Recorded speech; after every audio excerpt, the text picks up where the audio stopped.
This is Nug with 34 Sports Talk, and today is your daily recap for 12/23/2020 games. This is just my takeaways from last night. My first thing I saw is Harden is an idiot. I've had about enough of James Harden as I can take. He's a overpaid crybaby. I mean, he's got skills, but I mean, you can't just blow off your team and start throwing balls at people. I mean, they say, oh, Michael Jordan did that, but at least Michael Jordan was trying to play and make them better. Not that it's good to throw balls at other teammates, but Harden's just not.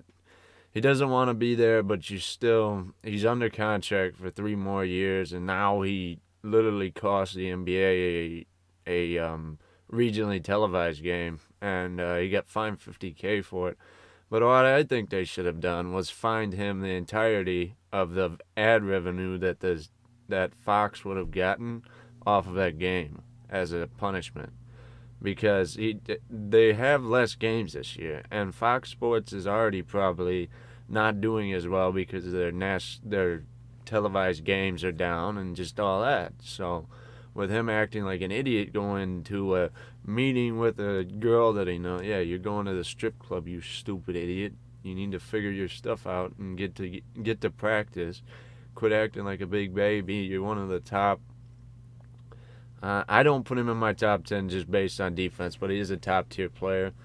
Maybe he does have good defense. He just doesn't really show it, kind of like Karl Anthony Towns, but that's another story with Cat. But Harden's got to get this figured out. Now, I've got a lot to say today, so I'm not going to talk much more on it, but Harden's situation has been getting on my nerves quite a bit. Now, I had a couple comments from Calvin yesterday. Yeah, it was yesterday. I'm actually on an upload streak, but he talked about Marc Gasol. Give him time. I'll give him time, but I just want you to know that if I do see what I saw last game, I'm going to talk about it again, and I'm going to hound down the same point that he is too far gone. But, I mean, if he does come back and play better like he did 3 years ago, well, I'll make sure to talk about it. And with Paul George staying healthy, that is true. I do get that. We'll see what happens this year. Davis has to stay healthy too, though, at the same time, for that same exact point as Paul George. I mean, if they lost Davis on the Lakers, they would be hurting, the same as the Clippers hurt when Paul George decides to play mediocre, play not so good. Okay, now back to what I saw last night. The few games I did watch, I watched the Nuggets game, and I was kind of disappointed. I did have Jokic in FanDuel. He did me pretty good last night.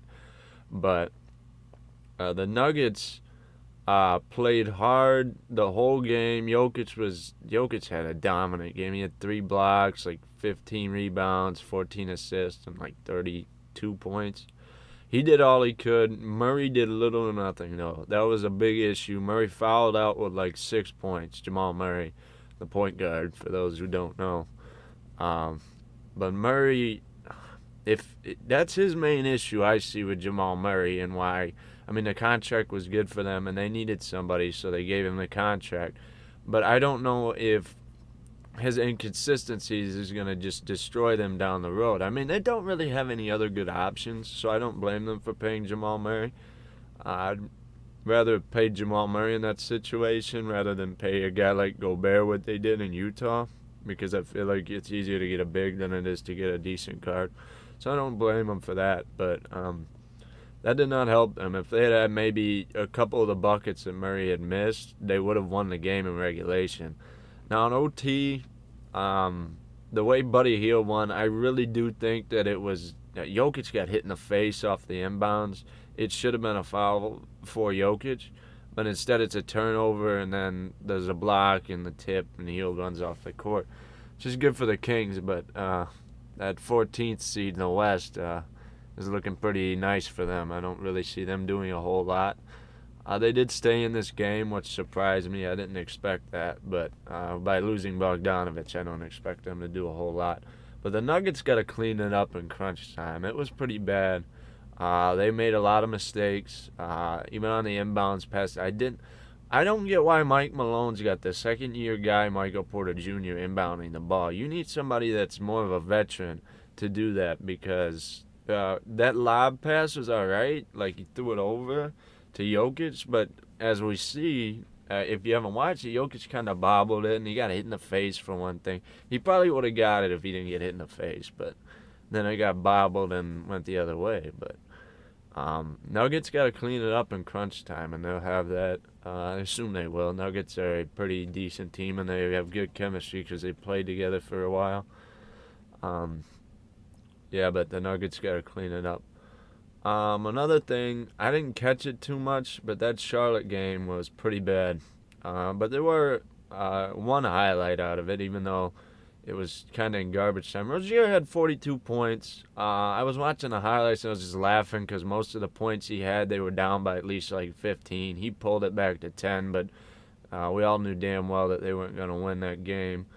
Hayward actually had 20 points, and the real killer for them is that LaMelo Ball had arguably one of the worst games I've seen out of a top 5 pick that was supposed to be relevant, with 0 points.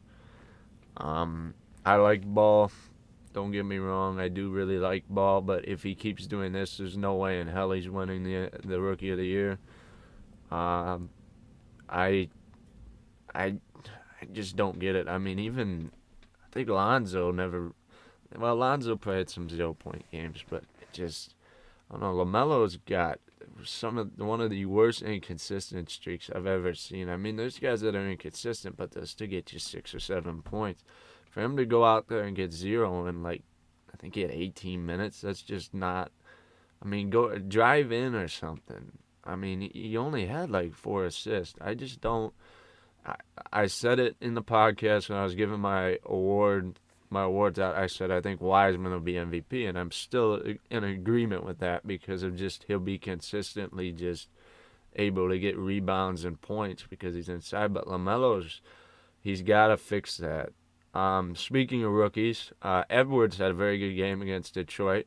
Detroit blew a lead and lost the game, but I mean, as a Pistons fan, I'm not really that upset about it because we're going for draft picks anyway. And it makes it look good to the league because we actually played for most of the game. But one thing I will say is I don't like that Casey's not playing Sekou Demboya more than like 15. He's playing Blake like 30, but that's another thing for another day. But Edwards had 15 points, I think like 4 assists, 4 rebounds. Pretty good. I think he had he had 1 steal, I think. But he's looking better. I didn't know about him with some of the stuff I'd heard, how he liked football better than basketball and just different things like that. But I think he'll be a really good player. Minnesota, I don't expect a whole lot out of. They beat Detroit, whoop-de-doo. I mean, everybody beats Detroit nowadays. I've been a long road of it my entire time I watch, but hopefully they can start to look up for these young guys. But Edwards is looking good.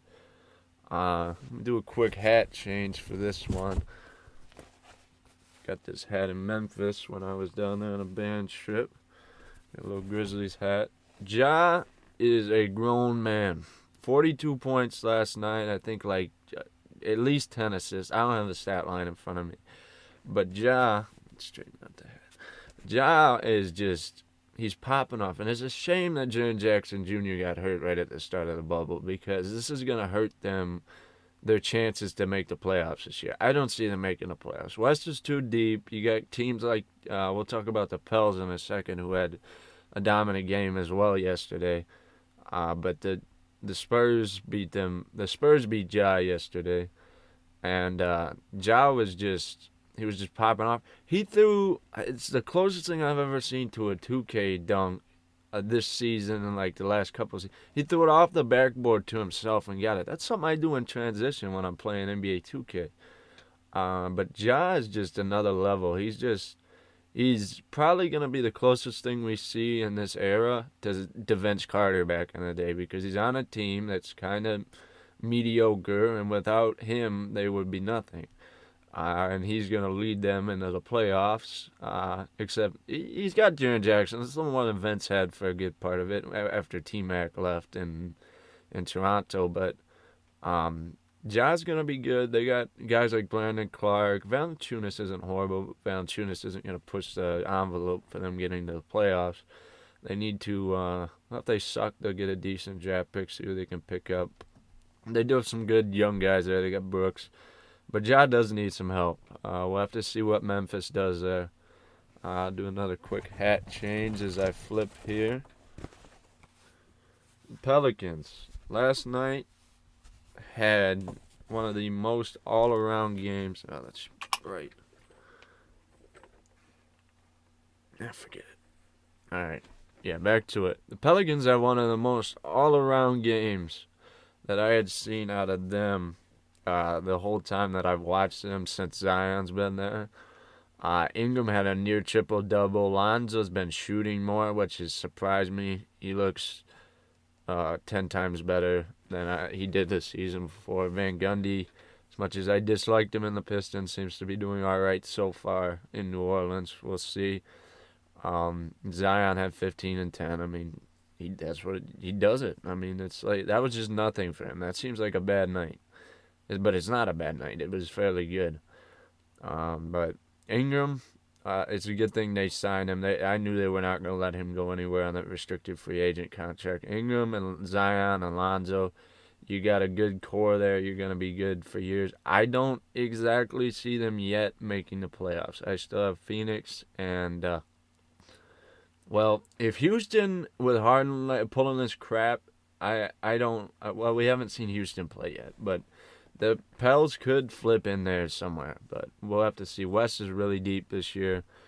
I'm going to keep harping on that, so we'll have to see what happens there. Let me put the Pistons hat back on. Not the Pistons. We don't want to talk about that. Nobody wants to talk about the Pistons now. But Trae Young, that Hawks game against the Bulls put up no fight. Kobe White's supposed to be all that hot. Supposed to be hot. All 9 points against Trae Young, who's actually supposed to be a bad defender. Trae played, I think, 25 minutes, had 37 points, 6 rebounds, and 7 assists. If he does that, there's no doubt he'd be an all-star. Trae can pull this team into the playoffs, I think. I had the Wizards there, and I had other guys, but maybe the Pacers fall out this year. Who knows? We'll have to see what happens. Trae is just on another level. They got Bogdanovich. Gallinari played pretty good for them. Rondo has yet to play. So they don't even have full strength, really, and they're kind of out of it because it's the first game, and they just torch the Bulls. I mean, a lot of people, the Bulls are going to make the playoffs. The Bulls are going to make playoffs. That's a bunch of bull. The Bulls are not going to make the playoffs. That team is not good enough yet to do that. Lauri Markkanen looks okay, but I saw him miss a layup, and that's... it's one layup, but it was really, really bad. I mean, you can miss a layup, but it was... They hired the wrong coach last year. They had Bolin, and Bolin kind of took those rookies back a step, like the ones that have been there prior to him. Like Markkanen took a step back, and he'll have to figure himself out. But the Bulls are not making the playoffs this year. I don't see that happening. Better luck next year, Chicago, because the Hawks are not going to be the best team in the East that you're going to play. But Trae, 37, good game. What else have we got? I got a list here. I'm looking. Tatum game winner. That was a very good game. Didn't get to watch it because I have League Pass, and when TNT puts something on League Pass, they give these horrific cameras with no commentary. They do have commentary, but it's kind of weird. I don't like it at all, so I don't bother watching. But I saw the replay of Tatum. He right on Giannis. He just double cross, step back, over his face, bank, in. I mean, Tatum is. I mean, rest in peace to Kobe. He got some help when he got some training sessions with Kobe, and Kobe really. I don't know if he had this in him before Kobe, but he definitely has it now that he had that extra time with Kobe. But Tatum is just another level. the Celtics are in a good spot right now. They don't even have Kemba back yet, and they already beat the Bucks, so that could put them. I don't know if the Bucks. I don't. The Bucks are gonna win games, but I really think the Celtics should be 3 or higher, if not 1, by the end of the season. The Celtics are looking really good. I mean, it's one game. This is all after one game, but um, that Brown played well. I think Brown had 29. Anybody who says they should trade Jaylen Brown as a piece for Harden needs to go sit down because that is a bunch of crap. Harden is not. Jaylen Brown is a defensive guy that can give you 30 some nights, which is the same as Harden, just not as much ISO ball. He moves in the offense, and he can play defense. Defense wins championships, despite what people think. I mean, they say you might say, oh, the Warriors just shoot all the time. No, they have Draymond, a defensive anchor. So you have to have defense in there somewhere. I know they got Smart, they got Brown, both really good defenders. Kemba is kind of a weak spot, but it gets helped by Brown and Smart being able to play defense. I see the Celtics as being a hard out this year. I don't know where they're gonna get yet. I'm not gonna speculate on playoffs because that's a wait. We got 71 games to go for most of these teams, if not all of them. Um, but yeah, the Celtics honestly could have lost that game. It could have went to OT. It could have been an even longer game if Giannis had not missed his free throws. I like Giannis, but he has had troubles making free throws down the stretch in his career. And for him, he has to clean that up a little bit, especially. I mean, he can miss some early, and I mean, you don't want to miss free throws early, but you can't be missing them down the stretch. You cannot be missing them when the money is on the line, when you have to be good to go. You have to be ready and going. You have to put the free throws in at the end of the game. That's why guys like DeAndre Jordan and Andre Drummond and guys like that just aren't as readily wanted in the league at sometimes because they just can't make their free throws. But yeah, Giannis, he had a really good game anyway. He had like 30 points, and Middleton had a near triple double. One thing I will say for the Bucks that is going to hurt them this year is their bench is very non-existent. I think they had maybe like anywhere from 10 to 15 bench points last night, and that is not going to get it done. I think that's probably what killed them in the end because they had no help off the bench.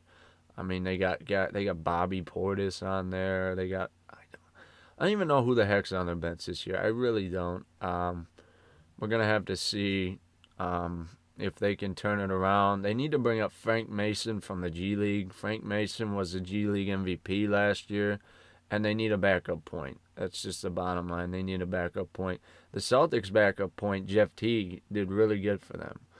But the Bucks, they just always seem to have one issue, be it somewhere or another. Like, I just don't. I still think this goes back to the Brogdon getting let go. I think that was a big mistake for them. I see the time. We're running a little bit longer than I wanted to, so I'd like to thank everybody for watching and just listening. I liked the comments yesterday. Anybody who wants to comment, I'll talk about it on the next one. Won't do one tomorrow because it's Christmas for one thing. I'll do it the next day about the Christmas Day games. I'll be watching those. But yeah, thank you guys for watching. Please comment, and subscribe. We'll be back in a couple of days. Thank you for watching.